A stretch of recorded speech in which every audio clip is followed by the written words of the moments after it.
Almost every single bird on the island is up right now because a big eagle is actually coming to try to grab something. So it's like that 24/7. Super loud, and you see the big eagle right there. They're kind of chasing it away. But just to give you an idea, 3 o'clock in the morning it's that loud, 5 o'clock in the afternoon it's that loud, 4 o'clock in the morning it's that loud. But you get used to it after about a week and you don't pretty much hear anything, so you're just yelling constantly the entire time. No, okay.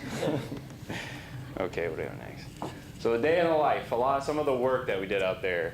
So each day there's a person who rotates. We call them the dog of the day, and this is all the tasks they're assigned to do for that day. So at 0600, when it's 6 o'clock in the morning, you have to do a bird count, and you're counting, I think it's 7 different species: puffins, guillemots, a couple of gulls, eiders, stuff like that. So you literally just stand on top of the hill in our little cabin, and you just scan the entire island and count every single bird you can see. And it usually takes you about half an hour, something like that. We have a little weather station. You'll take the weather to continue that data. SST stands for sea surface temperature. You're going to take a bucket down to the ocean. Hopefully it's not low tide and you don't fall and slip and break your tailbone. But yeah, you get a sea surface temperature to measure the temperature. Dishes, you'll do dishes from the previous night with old water, the water that you took from the sea surface, and then you'll cook dinner for that night. So you're cooking for everyone, doing the dishes, and that's your hell day for the week. So then we do, for the entire island, we'll do a census. So you're literally walking 5 people deep, arm to arm, looking, hunting for every single nest that you can find, and you'll cover every square inch of the entire island. It takes about 2 days.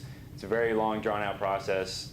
Sun up to sundown, you're just doing that all day, every day. Counting nests, you just yell out, this nest here, nest here, nest here, how many eggs in it, stuff like that.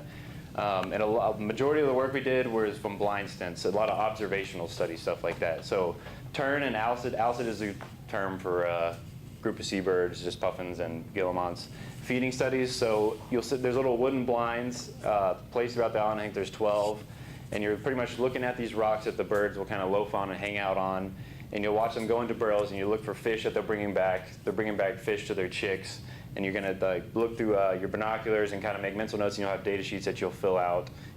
This many fish, this size, this species, stuff like that. And you'll learn your fish through a little 2-day training program on the mainland before you go out to your island. So you're not going to just be like, I don't know what this fish is. You'll learn it, don't you worry.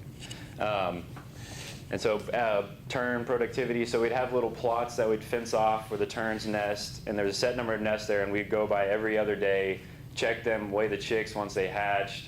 The little chick you saw in my pocket, we would just grab handfuls of them at a time, put in your pocket, keep them warm, weigh them, measure their wing chord, which is the weight from pretty much their elbow to the tip of their wing. You measure that every 2 days and mount to their growth throughout after hatching. And when they fledge and fly away, it's kind of sad. You're holding these chicks for pretty much their entire life, and you watch them fly away and they never come back to you again. So there's that. And then data.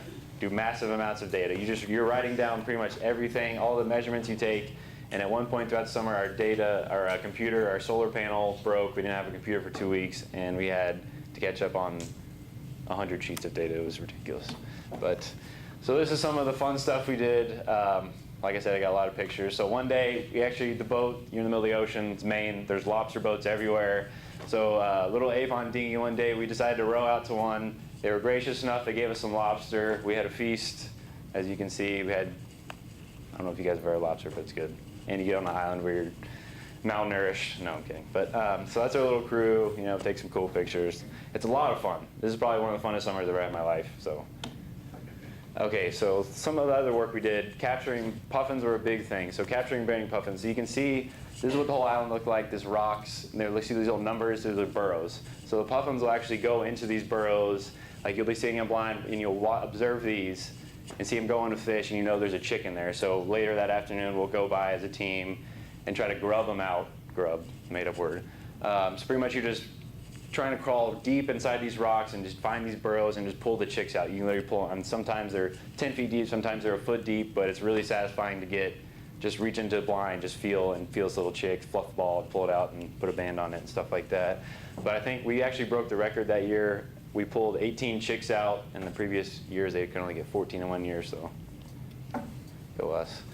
It's a lot of fun, some funny pictures. You see you're contorted, all kinds of rocks, jumbles, just trying to fit in and reach in there blindly. tons of fun. Okay, so when we would catch puffins or any other kind of birds, we would take some morphometric measurements. So we would take their weight, bag spring scale, their head bill, which is a measurement from the back of their head to the tip of their bill length, depth, Coleman, which is just a little sheet. You just measure the entire length of that. And so banding, you can kind of see we had these banding pliers, this little turn chick, and you pretty much band, you'll put a field readable, which is they're just little metal bands, are probably only, that big, and they go around their feet and they stay on there pretty much their entire life. And you'll be able to read distinguishing marks to recognize the individual later in life when he comes back, which is called resighting. So you're going to sit in your blinds, use these really powerful scopes you can see and just to read really small numbers from a far distance. Mark them down, that's part of your data, all that good stuff. And on the right leg, you'll put a BBL, which stands for Bird Banding Laboratory. So they kind of run the monopoly on bird bands and put them on everything. Everybody uses them, government uses them. Some of the birds, these are storm petrels. Storm petrels, a little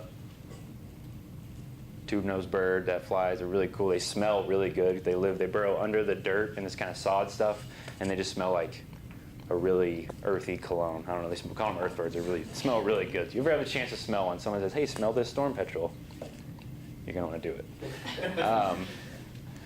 Yeah, and some other, I repeated a couple pictures, but some other cool pictures I took from the island. When it would rain, the terns would kind of protect their babies like this, kind of tuck them under their wings, really cute. One day the puffins, we would do high counts, so they just kind of loaf on these rocks like this. And one day, I think our high count was 350, so they're just everywhere. You guys probably don't know, but this is a really cool picture. These are ready turnstones. We would have just flocks of hundreds of them migrate through that we would see daily. Really cool. So how I got this job and how you're going to get jobs similar to this one. So talk to people. The reason I got this job is because I took an ornithology class with a professor, Dr. Volker.